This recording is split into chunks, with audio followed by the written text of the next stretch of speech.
Welcome to English Conversation Café. Learn English through natural conversations. So, Haley, I actually have a question for you. Okay. Should I be worried? No. It's a simple one. How would you describe yourself to someone you've never met before? Oh, wow. That is actually not simple at all. Right? I mean, like, where do you even start? Do I say my name, my job?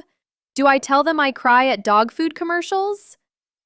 Okay, maybe not that last one. I feel like every time someone asks me to introduce myself, my brain just goes completely blank. It's like I have lived in this body for years and I suddenly have no information about myself whatsoever. That's actually really funny, because you are one of the most talkative people I know. Right? Put me in a normal conversation and I never stop. Ask me to introduce myself and suddenly, nothing. Silence. Error 404. Error 404. Person not found. Exactly. And the worst part is, the more you think about it, the harder it gets. Like, which version of me do I even introduce?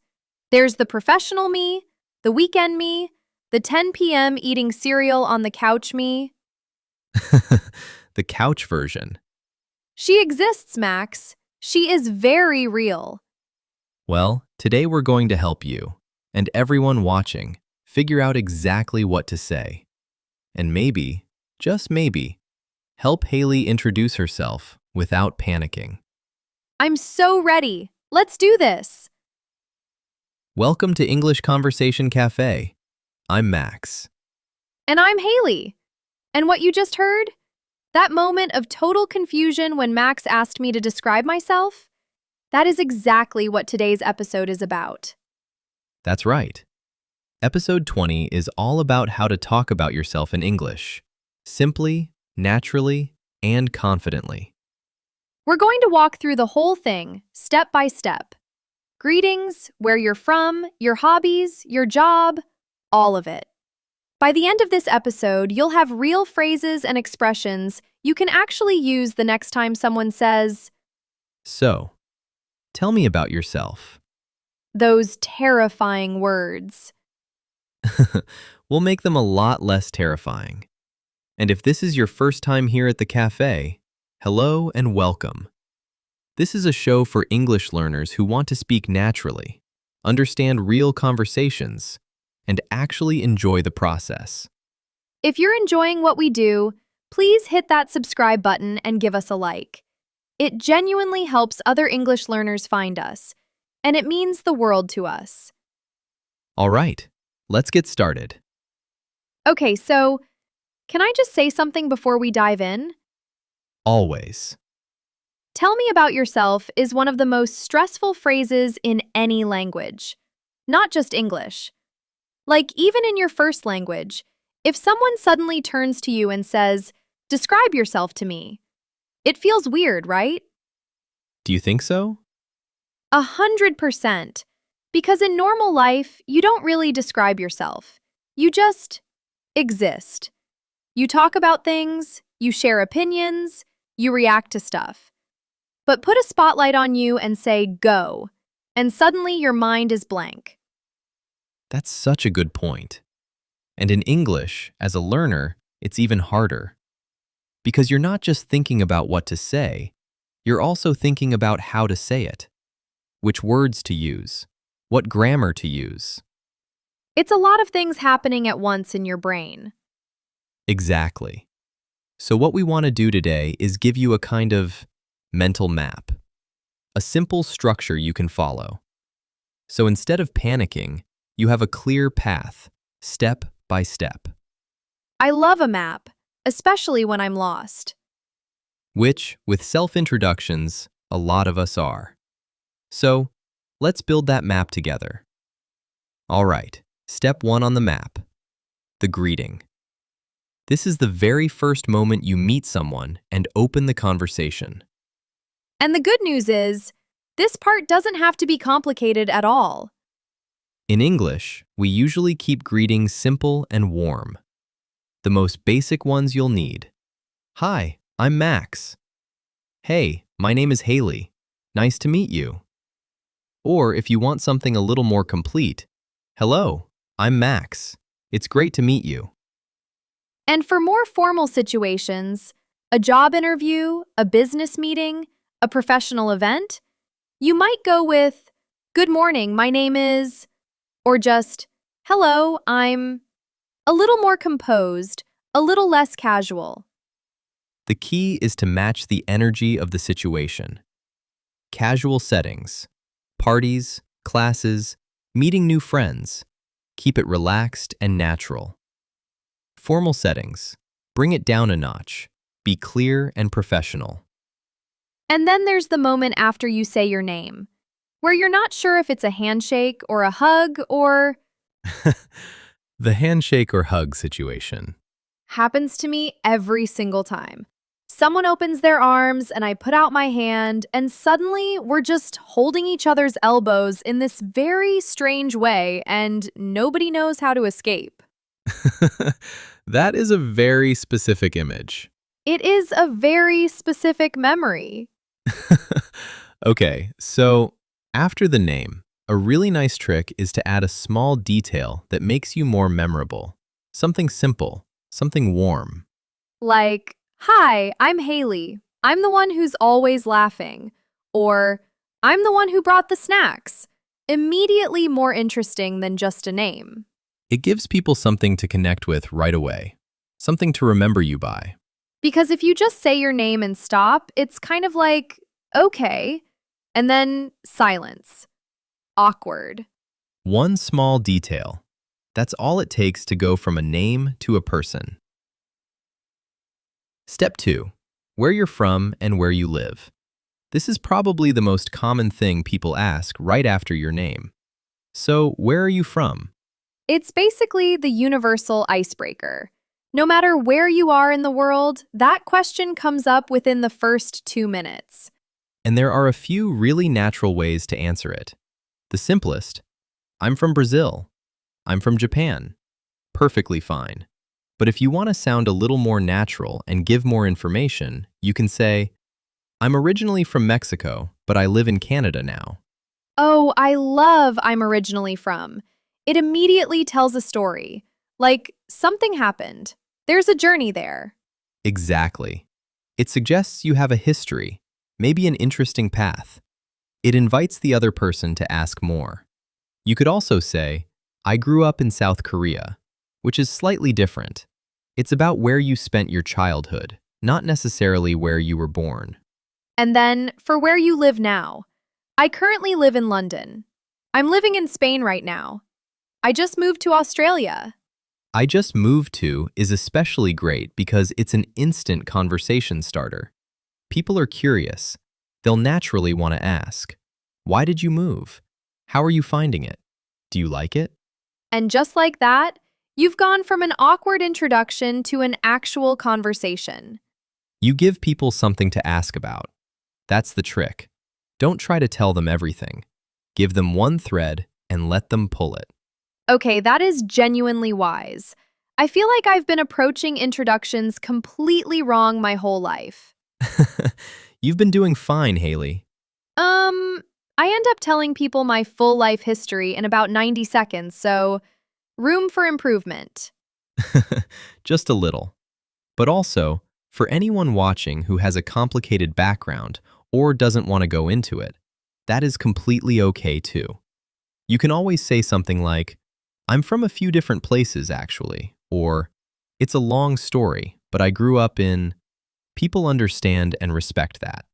Everyone has their own story, and you don't have to share all of it in the first 5 minutes. All right, step 3, hobbies and free time. What do you do when you're not working or studying? Okay, this is my favorite part, because this is where personality actually comes out. When someone tells me their hobbies, I feel like I'm meeting the real them. That's so true. And in English, we have several natural ways to talk about what we enjoy. I love, I enjoy, I'm really into. I'm a big fan of. I'm really into is one of my favorites. It sounds so natural and conversational. Like, I'm really into cooking, or I'm really into hiking right now. And right now is a really smart addition. It shows that your hobbies can change, evolve. You're a dynamic person, not a Wikipedia page. A Wikipedia page. That's exactly what bad introductions sound like. I was born in 1994. I enjoy reading. I have 2 cats. Please, no. You can also use, I spend a lot of time. Like, I spend a lot of time reading, or I spend a lot of time outdoors. It sounds active and real. Spend a lot of time I love because it's not just, I like this thing. It's, I actually do this thing regularly. It feels more genuine. And then, just like the location trick, adding one small detail makes all the difference. Instead of I like music, try I love discovering new music. I'm always looking for artists nobody else has heard of yet. Yes, now I know something real about you. I'm curious. Tell me more. Exactly. One detail. That's the rule. One detail turns a list into a story. Okay, Max, what are your hobbies? Oh, I love hiking actually.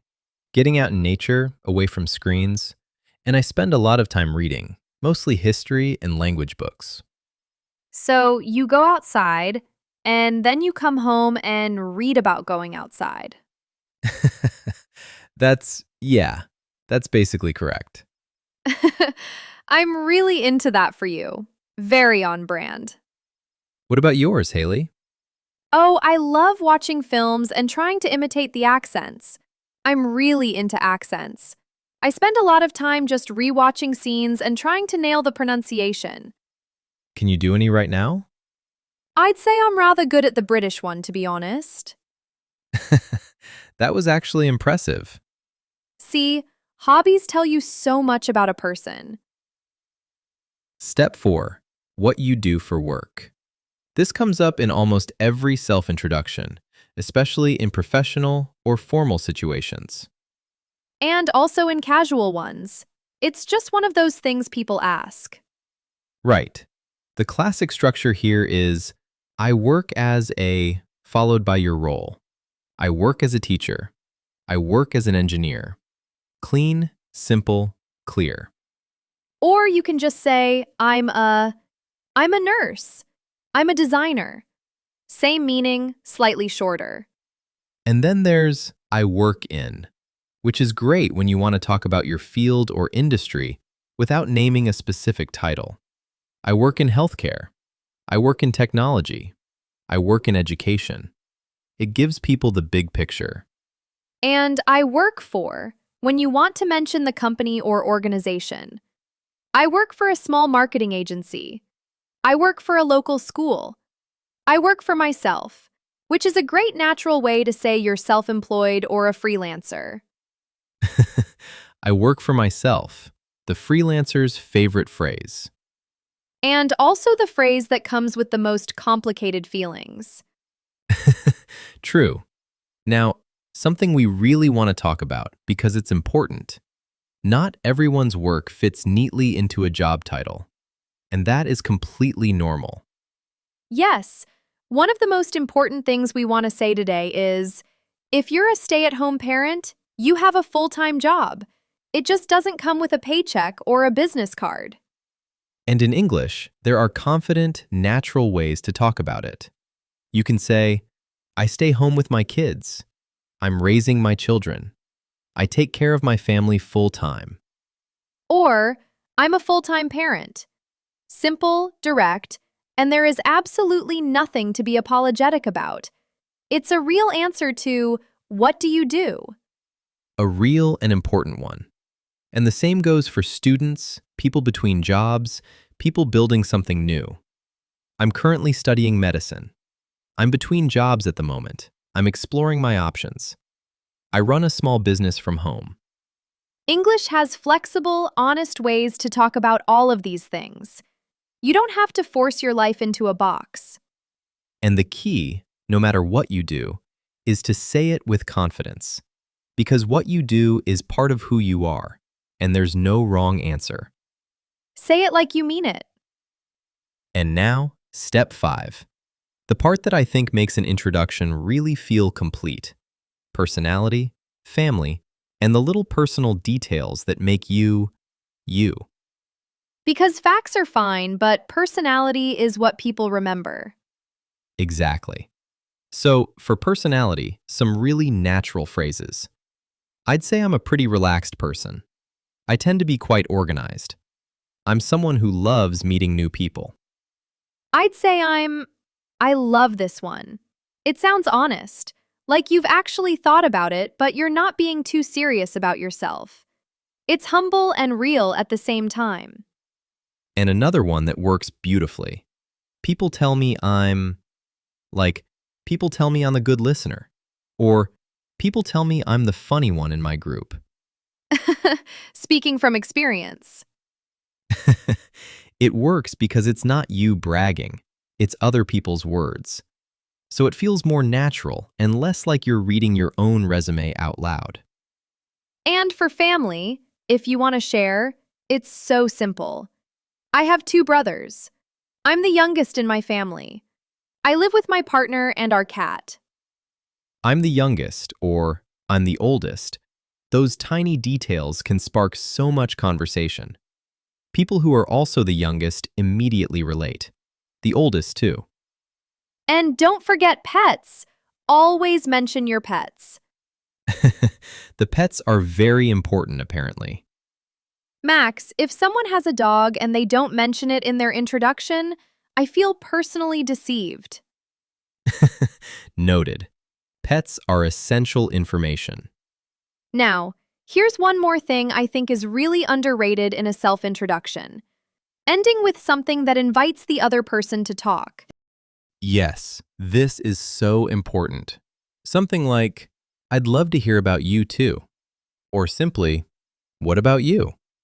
Because a great introduction isn't a speech. It's the beginning of a conversation. You share a little, and then you open the door for them. And that's really what all of this is about. Not performing, just connecting. An introduction is a door, not a wall. I actually love that. I'm putting it on a poster. Maybe you should. Okay, before we get to the cafe rewind, we want to hear from you. We want you to practice. And what better place to practice than right here in the comments? Leave a comment below and introduce yourself to us. Tell us your name, where you're from, and one hobby. That's it, just 3 things. And if you want to add a small personal detail, something that makes your introduction a little more you, go for it. We want to meet the real you. We read every single comment, and honestly, reading your introductions is one of our favorite parts of making this show. So go ahead. We'll be waiting down there. Ready? We'll see you in the comments. All right. It's time for the Cafe Rewind. This is the part of the show where we look back at the best expressions from today's conversation, explain them clearly, give you an example, and help make sure they actually stick. Let's go through them one by one. First, I'm originally from. Use this to talk about where you were born or grew up, especially if you now live somewhere different. It sounds natural and immediately tells a little story. Example. I'm originally from Colombia, but I've been living in the UK for 3 years. Number 2, I'm really into. This means you're very interested in something, or you enjoy it a lot right now. It sounds very natural in spoken English, much more natural than just, I like. Example, I'm really into photography at the moment. I take my camera everywhere I go. 3. I spend a lot of time. A great way to talk about hobbies that shows you actually do them regularly, not just that you like the idea of them. Example. I spend a lot of time outdoors, hiking, cycling, just being in nature. 4. I work in. Use this when you want to talk about your field or industry rather than your exact job title. It's flexible and sounds professional. Example, I work in education. I've been teaching for about 5 years now. 5. I'm a full-time parent. A confident, clear way to describe the work of raising your children. No explanation needed, no apology needed. Example. I'm a full-time parent right now. I stay home with my 2 kids. 6. I'd say I'm. Use this when you want to describe your own personality. It sounds honest and humble, like you're being genuine, not showing off. Example. I'd say I'm a pretty curious person. I love learning about new things. 7. People tell me I'm. Another great way to describe yourself, this time through how other people see you. It feels more natural than just saying, I am about yourself. Example. People tell me I'm a good listener, which I really appreciate. And finally, what about you? 3 simple words that turn a self-introduction into a real two-way conversation. After you share a little about yourself, pass it back. Let them talk. Example. So that's a little bit about me. What about you? Where are you from? 8 expressions. Every single one of them something you can use today. In real life, in real conversations. Stick them somewhere you'll see them. And that is a wrap on episode 20 of English Conversation Café. We covered so much today. Greetings, where you're from, your hobbies, your career, your personality. All the pieces that come together to make a real, confident self-introduction in English. And remember, a great self-introduction does not have to be perfect. It just has to be real. Real is always better than perfect. Okay, I'm actually putting that on a poster. And I'm putting, an introduction is a door, not a wall, on a second poster. Your home is going to be very quote-heavy. It's going to be inspirational in here. Thank you so much for spending time with us today. It genuinely means a lot. And we hope you're walking away with a little more confidence to introduce yourself the next time the moment comes. And if you haven't already, please subscribe to the channel and give us a like. It helps English learners from all over the world find this show. And it means everything to us. And don't forget, leave your introduction in the comments. Name, where you're from, one hobby. We will be reading them and cheering you on. Until next time, keep listening, keep practicing, and keep it natural. See you at the cafe. Bye, everyone. Bye! Thank you for listening. We hope today's conversation helped you understand real English better. Subscribe and join us for the next episode.